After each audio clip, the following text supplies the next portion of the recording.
look around. Hey guys, so today I'm going to be sharing some GCSE / other exams, finals, whatever you're doing, exam tips. They're not necessarily all for revision, they're just tips in general that will hopefully help you get a better grade or pass your exams or whatever you're aiming for. I'm going to try and help you. Just for a little bit of context, I did my GCSEs last year. It's so mad to me that I did them last year, like it feels like I did them yesterday, but anyway. Yeah, so I did them last year and I passed all of my exams. I got 1 4, 1 5, 2 7s and 8 and the rest were 6s. I actually did well for myself. Everyone's doing well is different. But my doing well was what I got. So I was happy with what I got apart from one grade, which was English, because I got a 4. That was the only one I got a 4 in, but you know what, it literally doesn't matter. I'm not taking English. I didn't want to take English. It's not affecting me at all because I passed it. So I actually haven't planned this video out because I just want to be real with you guys. Yeah, I'm just gonna think of stuff off the top of my head, so I hope you don't mind, and hopefully it's a little bit organized. So the first tip is really cringy. It sounds cringy, but it's not cringy. Just make sure that you are not looking back. Just look forward, don't look back. Just think positively. Don't think of everything that you haven't done. Think of everything that you can do. It sounds cringy, but honestly it works. Think of the things that you can do in the time you have left. So hopefully you can still get a little titsy-wintsy bit of revision done or work done in preparation for your exam. You literally can't change what you have or haven't done, but you can change what you are going to do. So if the sun goes down on you. My next tip is really general, but sleep. Get loads of sleep, because then when you wake up you'll have a fresher mind. You'll just be fresh and ready to write down them answers that you know in the exam. So just make sure you have 8 hours sleep. When you're 16, I'm pretty sure you're meant to have 8 hours sleep, so do that. If you literally go to bed at 10 o'clock, wake up at 6 or 7. You can wake up at 7. You don't need to have just 8 hours sleep. Let yourself have that extra hour if you think you need it, because if you're too tired, then you're not going to be productive. Whereas if you get another hour's sleep, then you'll be more productive and probably do the same amount of work. Don't go to bed at like 1 AM and wake up at 12 o'clock in the day. That's just not good, unless the few exceptions where you kind of revise better in the night time than the morning, which honestly I kind of do. I revise better in the from about 4 o'clock until about 10. I feel like I revise better at that time. Don't stay up past 10. Like, please don't do that to yourself. Just wake up the time you would for school. Don't wake up like 5 o'clock in the morning. If you go to bed at 9 o'clock, wake up at 5. That's perfect. But if you go to bed at 11, 12, 1 AM, don't wake up at 6 AM. I know this sounds very self-explanatory, but sometimes the obvious things are the things that people forget. The next tip I have for you is more specific to revision. Now break. Dig it in.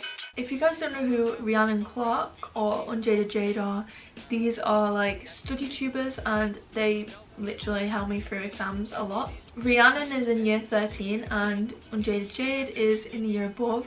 She's currently on a gap year, but that's beside the point.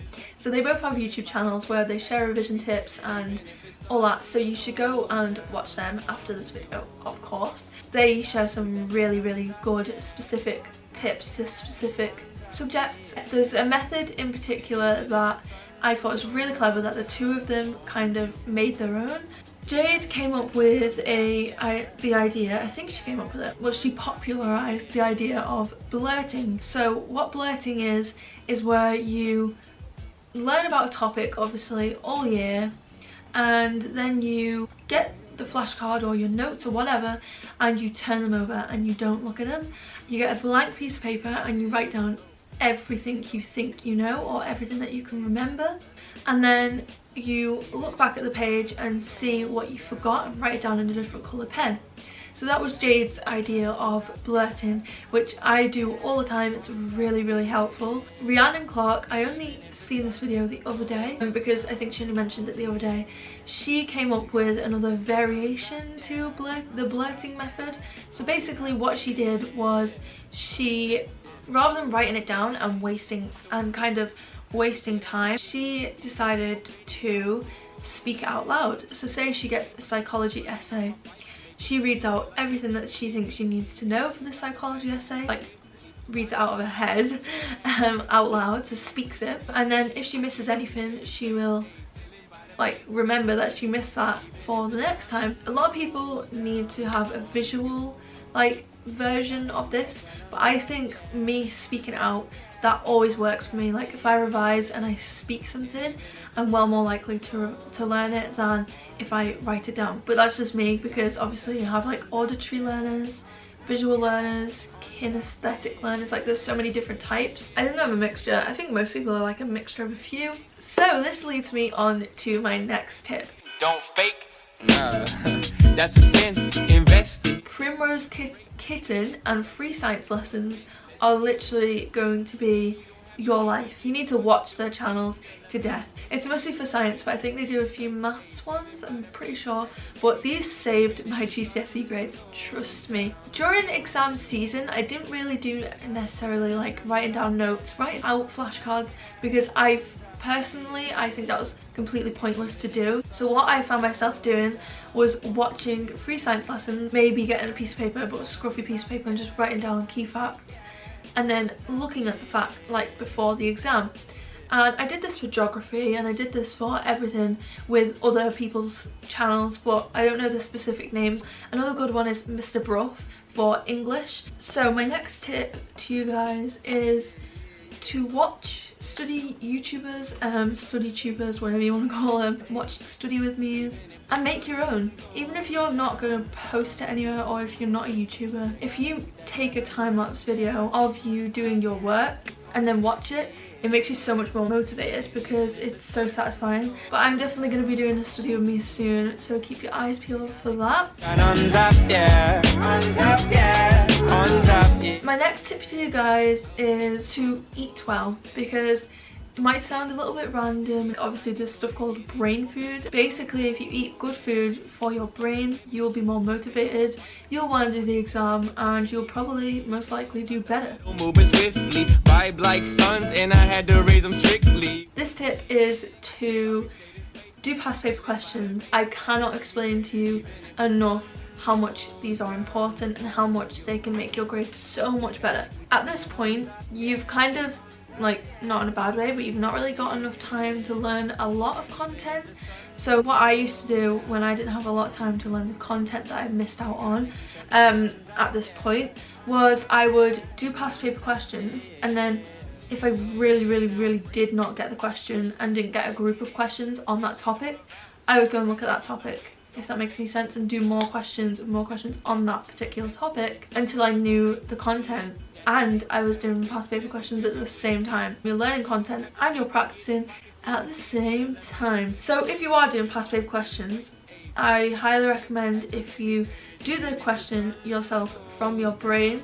If you don't feel like you have done it well or put everything in that you think you could, get your revision guide out, get a different coloured pen and write out of the revision guide, and then look at the mark scheme and write in red the answer, like what you missed out. Give yourself a mark, and then do some other questions, do the same with all them questions, and then go back through the questions and see if you have improved. See if you can do it from just your head, no revision guide, no mark scheme, and then look at the mark scheme after and see if you have improved by any marks. Because if you haven't, then there's clearly something wrong and you're not learning anything, so then it's not really a productive way of studying, because obviously some things don't work for certain people, some things do, so it's all kind of relative. You gotta keep that shine on top, yeah. I would also highly recommend, it might be a bit late now, but having a good relationship with your teacher is very important, because it damages your grades so much if you don't think you can go to your teacher and ask for help. I had a really bad time with one of my teachers. I might make a story time on it one day, but I'm scared he will see it. He was not very nice. He basically told me I was going to fail. He was my chemistry and physics teacher. Told me I was going to fail, was not very nice to me, and a couple of other people he wasn't nice to either, but he had a lot of favourites and I was his least favourite. And if you asked for help, he wouldn't tell you the answer, he'd just be like, oh, look on this page in this book. But anyway, we're not going to get into that. But I did not feel like I could approach him. That made me feel like self-conscious about science, and I used to literally have mental breakdowns every day about failing science, and I ended up getting 2 6s and a 5. So I got a 6 in chemistry. He told me I was going to fail. A fail is a 3. So a 6 is a B, by the way. So I was really happy with that because I thought I was going to get a low C. I thought I was going to get 4. If that. I got a 6 in biology, and then I got a 5 in physics. So I got BBC when he told me I was going to get FFF. Basically what I'm trying to say is make sure you can approach a teacher for your subject. It doesn't necessarily have to be your teacher, because really in hindsight I could have gone to another science teacher, but because I thought I was just thick and not clever at science, which I'm not the most clever at science, but I was definitely better than what I was told I was. But anyway, so I could have gone to another teacher and asked for help, but I didn't feel confident doing that because I didn't think I was good enough. So please don't let yourself think that. My next tip is, you might not agree with this and you might still do it anyway.